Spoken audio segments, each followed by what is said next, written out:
আপনারা কেউ কোনো কথা বলবেন না প্লিজ। আমার একটু টাইম লাগতেই পারে, কারণ আমার অপোজিশন লিডারের কোশ্চেনের উত্তর দিতে হবে। আপনি বসুন প্লিজ, টেক ইউ সিট।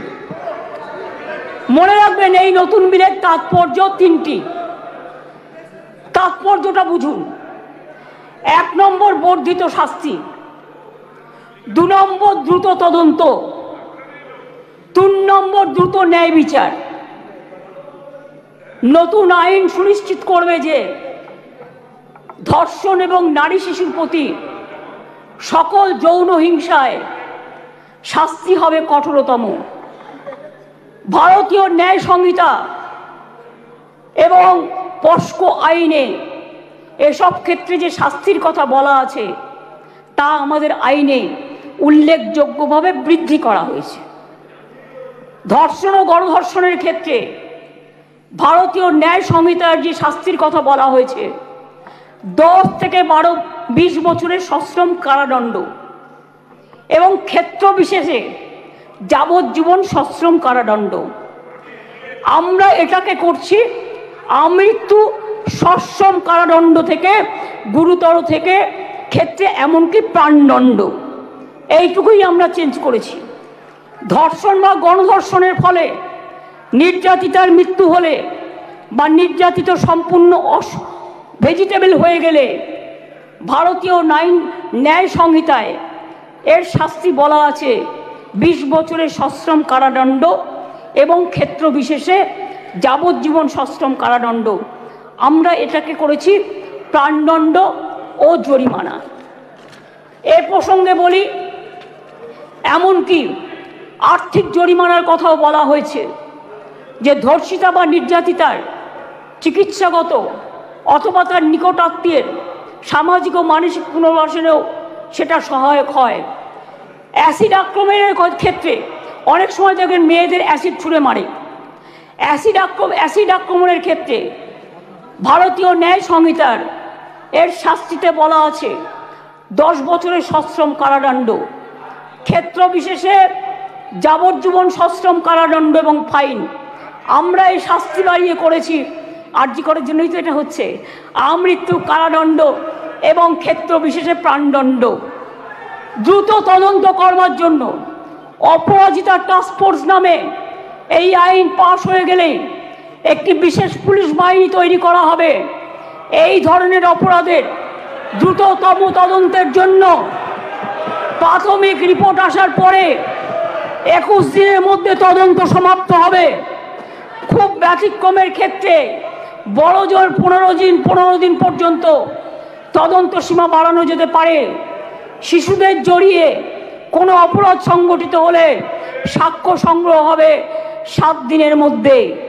দ্রুততম বিচারের স্বার্থে বিশেষ আদালত তৈরি হচ্ছে। চার্জশিট জমা দেওয়ার 30 দিনের মধ্যে ট্রায়াল শেষ করতে হবে। দ্রুততম বিচারই নির্যাতিতার মানসিক স্বাস্থ্য পুনরুদ্ধারের পক্ষে শ্রেষ্ঠতম পদক্ষেপ। আমি এখনো বলি যে আমরা নির্ভয়া ফান্ডের যে টাকা এসেছিল তাতে 60% কেন্দ্র দেয়, 40% আমরাও দিই। ইতিমধ্যেই আমরা এখনো কেন্দ্রের কাছ থেকে যা আমরা পেয়েছি 108 কোটি 79 লক্ষ, তার মধ্যে 81 কোটি 82 লক্ষ টাকা আমরা পেয়েছি যেটা প্রাপ্য ছিল। অর্থাৎ কেন্দ্রের কাছে এখনো 26 কোটি 97 লক্ষ টাকা বাকি আছে। কেন্দ্রের কাছ থেকে যে টাকা আমরা পেয়েছি তার কাজ পুরোটাই করা হয়েছে। 72% টাকার ইউসিও জমা পড়েছে, বাকি টাকার কাজ দ্রুত গতিতে চলছে। এতে গেল কেন্দ্রের থেকে প্রাপ্য টাকার হিসেব। এবার আসি স্টেট শেয়ারে। নির্ভয়াতে রাজ্য 54 কোটি 55 লক্ষ টাকা ইতিমধ্যেই দিয়েছে। এর মধ্যে 66% টাকা খরচাও হয়ে গেছে। রাজ্য এক্ষেত্রে আরও 17 কোটি 98 লক্ষ টাকা এই ক্ষেত্রে রাজ্য আরও দেবে। তাছাড়াও আমি মনে করি যে কিছু কিছু হসপিটালে এটা ফ্যাক্ট, আগেকার দিনে তৈরি হয়েছে মেডিকেল কলেজগুলো, কিছু ডাক্তার কিছু নার্সদের যাওয়ার জন্য যে রাস্তাগুলো আছে গাছে ঢাকা বা অনেকটা খালি, এগুলো আমরা করিনি, অনেক দিন দীর্ঘদিন আগেকার। কিন্তু আমি অলরেডি হেলথ সেক্রেটারিকে ডেকে বলেছি, প্রিন্সিপাল সেক্রেটারিকে, প্রত্যেকটা রাস্তা তোমরা চেষ্টা করো কভার আপ করার, যেখান দিয়ে নার্স মহিলা ডাক্তাররা যাতায়াত করে বা অন্য ডাক্তাররাও। হয়তো একটু টাইম লাগবে, কিন্তু আমি 100 কোটি টাকা দিয়েছি, এর জন্য স্যাংশন করেছি আমরা। সিসিটিভি লাগাও সব জায়গায়, এবং যে জায়গাগুলো কভার করবে সেখানে আলো দাও। এছাড়াও যেখানে রেস্টরুম নেই সেখানে রেস্টরুমও করে দাও। তাছাড়াও আমরা একটা নারী সুরক্ষা, যেটা রাত্রি সাথী করেছি, যেখানে পরিষ্কার বলা হয়েছে যে মহিলারা যত কম সম্ভব 12 ঘন্টা ডিউটি করবে। যদি এমার্জেন্সি থাকে তার ডিউটি ডাক্তার বাড়াবে। তার কারণ মেয়েদের মনে রাখতে হবে কেন করেছি, সেটা আমাদের ব্যাপার। আপনি কেন কথা বলছেন? আমরা এই কারণে করেছি মেয়েদের সুরক্ষার জন্য। যারা রাতে কাজ করতে চায় তারা allowed. Problem, please listen carefully, রাত্রিরে যারা কাজ করবে তাদের ফুল প্রোটেকশন দেওয়ার জন্য। রাত্রিরে যদি কেউ কাজ করে তাদের ফুল প্রোটেকশন দেওয়ার জন্য এই রাত্রি সাথী করা হয়েছে। এবং হসপিটালগুলোর কাছেও আমরা বলেছি, স্কুলগুলোকেও বলেছি, ICDS সেন্টারগুলোকেও বলেছি, মিড ডে মিল সেন্টারগুলোকেও বলেছি সঠিক পদক্ষেপ নিতে। এবং মনে রাখবেন, এই বিলটি এখানে পাশ হওয়ার পরে মাননীয় রাজ্যপালের কাছে যাবেন। তিনি তাড়াতাড়ি এটা পাশ করলে এটা রাষ্ট্রপতির কাছে যাবে।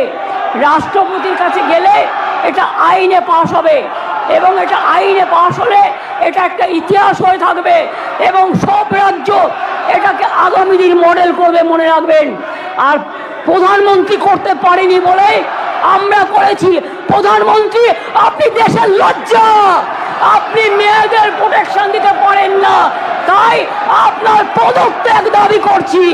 স্বরাষ্ট্রমন্ত্রীর পদত্যাগ দাবি করছি, বিজেপি মন্ত্রীদের পদত্যাগ দাবি করছি, রাজ্যে যে মুখ্যমন্ত্রীরা আছে পদত্যাগ দাবি করছি।